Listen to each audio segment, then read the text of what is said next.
Good morning, students. Today we are going to continue with the lesson Production, Part 4.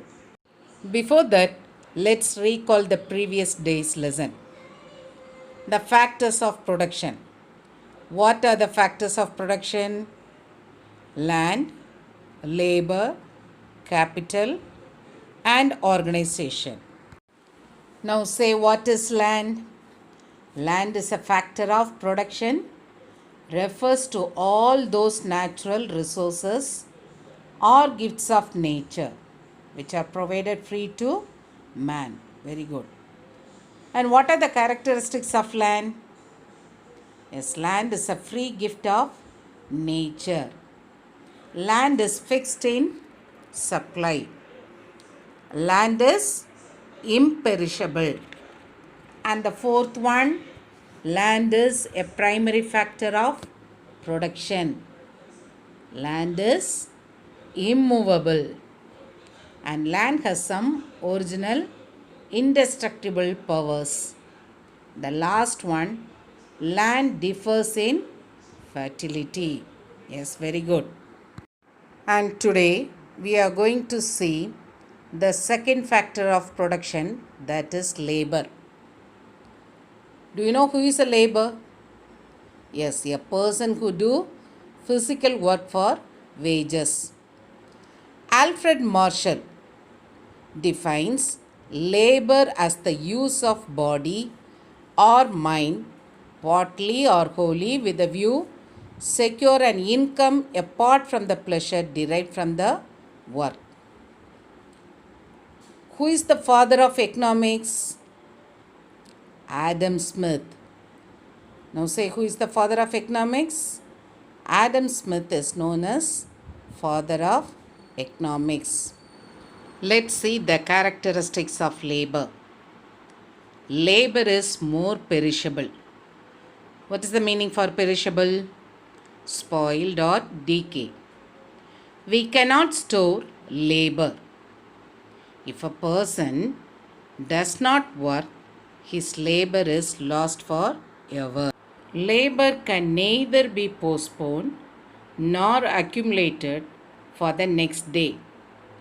If we lost once, we cannot get it back again. The second one, labor is an active factor of production. Labor is not homogeneous. That means labor is not similar. It may vary from person to person. And the next one, labor cannot be separated from the laborer. And last, labor is mobile. That means they move from low paid occupation to high paid occupation.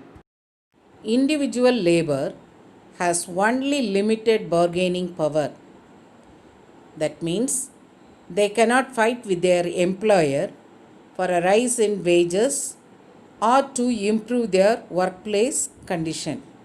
However, when workers combine to form trade unions, the bargaining power of labor increases. Next one, division of labor. It was introduced by Adam Smith.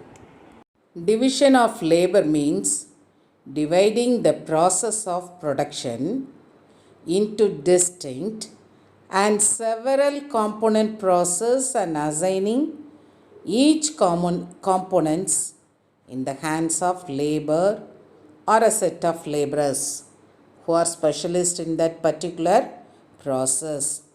From the following picture you can understand well.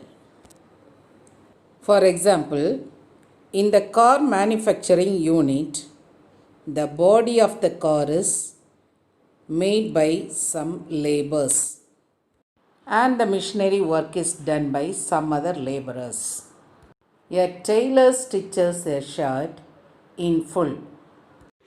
In the case of garments exporters, cutting of cloth, stitching of hands, body, collars, holes for buttons, stitching of buttons, etc. are done independently by different workers. Therefore, they are combining the parts into a whole shirt.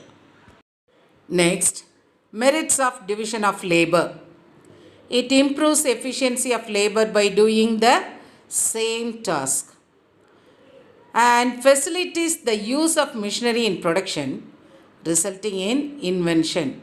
For example, most telegraphic codes. Time and materials are put to the best and most efficient use. Next, demerits of division of labor. Repetition of the same task makes labor to feel that the work is monotonous and stale. It kills the humanity in him. Narrow specialization reduces the power of labor to find alternative avenues of employment. This results in increased unemployment. Reduce the growth of handicrafts and the workers loses the satisfaction of having made a commodity in full. Let's have a short recap from today's lesson.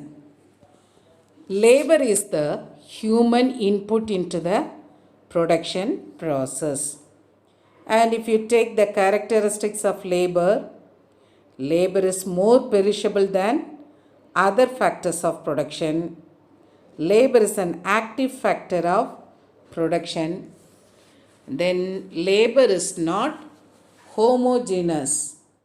Labor cannot be separated from the laborer. And labor is mobile. That means they move from low paid occupation to high paid occupation. Individual labor has only limited bargaining power.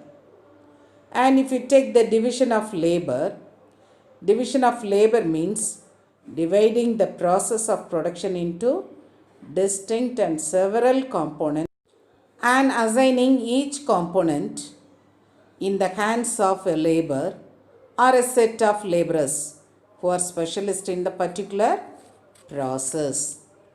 The next one, merits of division of labor. It improves efficiency of labor when labor repeats doing the same task. Facilitates the use of machinery in production, resulting in inventions. Time and materials are put to the best and most efficient use. The demerits of division of labor. Repetition of the same task makes labor to feel that the work is monotonous and stale. It kills the humanity in him. Narrow specialization reduces the possibility of labor to find alternative avenues of employment. This results in increased unemployment. Reduce the growth of handicrafts and the workers loses the satisfaction of having made a commodity in full. Now we are in the last part of the session. Learn the assignment thoroughly. We'll meet you in the next class. Bye, children.